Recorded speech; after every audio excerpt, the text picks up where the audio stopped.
G'day folks, here we are again, here in rural Australia with something that we haven't really covered before. You see we've got three rifles there, three Lee Enfield No.4 rifles, and the purpose of this particular video is to show the progression of the No.4 design. Well, considering that the best place to start is probably the receiver area, where you see the similarities and differences, I'll just run you through these particular three rifles. The one closest to the camera is a 1943 BSA made, Maltby made No.4 MkI. The second one along, I'm not sure of the year, but it's a 65C serial numbered Savage, so probably about 42, 43, made No.4 MkI Star, and the third one is a 1953 made No.4 Mk II. The No.4 design, the basic general design, was a result of trials and experimentation and work that went on after the First World War, when the experience of the No.1, the SMLE, was really put to the test, and it was decided to see what could be done to improve the basic design. Production of the No.4, after some various trials, went on in the late 20s and early 30s, started in 1941. And so you can see here three rifles of the No.4 design. As we look at the receiver of the Maltby rifle, which is the 1943 No.4 MkI, you can see that it has a fairly square slab-sided receiver design. And when we compare this particular rifle with the similarly dated No.4 MkI Star, you'll see the difference between the two. Actually, we'll start on the 4 MkI. The No.4 MkI has this little button here is the bolt release button. Probably has a proper name, but you know, that you press that down. What you do is when the bolt's in, you see that it has a slot in the bolt head which runs on a rail in the receiver there. Come on camera, focus. And when you draw that back, press this button down, and again one-handed, not easy.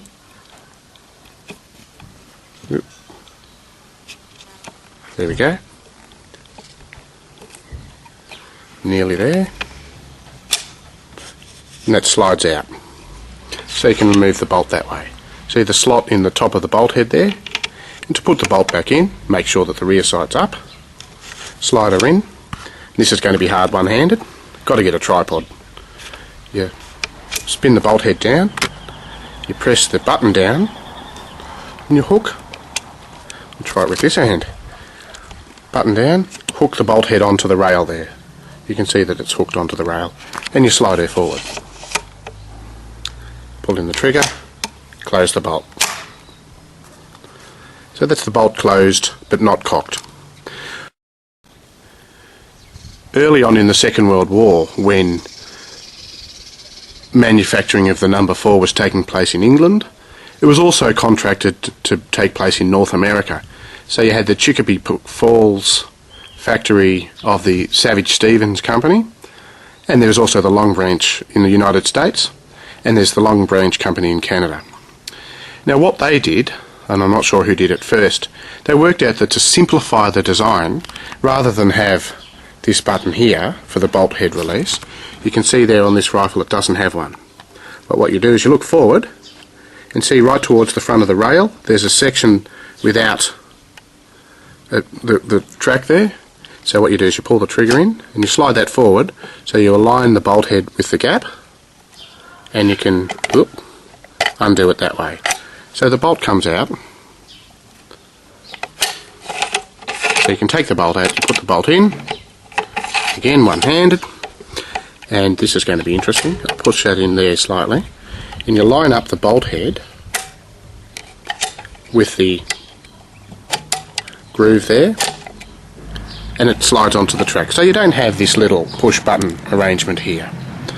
So that was a wartime expedient. It's neither better nor worse, although sometimes you might see on rifles the edges here and here can sometimes get chipped, which means that in quick cycling the bolt head might just drop out.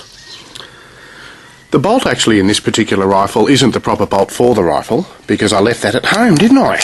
So I've just taken the bolt out of my number 5 just to put it in, just to show. The sight, the rear sight on this is one of the wartime expedients, 300 and 600 yard flip sight. So you look through that puppy for 300 yards and you flip her up. Hang on, is that the right way? That's for 300 yards. You flip it the other way for 600. Yeah, that's right. Whereas the number 4 Mark I has the micrometer adjustable, hear the clicks, and of course you line up the hole with the blade on the end there. There are other basic differences between the two rifles. For example, you look at the four-sight protector here, and then you look at the one on the Savage, the American built one, and they're slightly different. And the wood is different as well. The first rifle is stocked in walnut. The second rifle, actually, this is a Savage, but it's restocked in 60s Canadian timber. So I'm not sure whether that's birch or beech or whatever, really. I'm sure someone will point it out to me. Whereas the rear rifle with the post-war Suncarite finish is stocked in that very blonde wood. Actually, I should have remembered, the blonde wood I think is beech, whereas I think the Canadian wood in the centre might be maple, whereas I believe this wood on the Maltby is walnut. And so the buttstock's same again. And so we just have a general look. And what we'll notice is that the third rifle, the number 4 Mark II, that came to be in 1947 when the number 4 design was modified slightly. What they did, they no longer had the wartime expediency required, so they were able to kind of slow down a bit and put a bit more effort into the general look of the rifles, just because they could finish them better. So they had the black Suncarite finishing rather than the Parkerizing or the bluing, I'm not exactly sure which is which on the earlier rifles. And there's another big difference between the number 4 Mark II and the number 4 Mark I and 4 Mark I Star, and I'll try and show you that in a sec.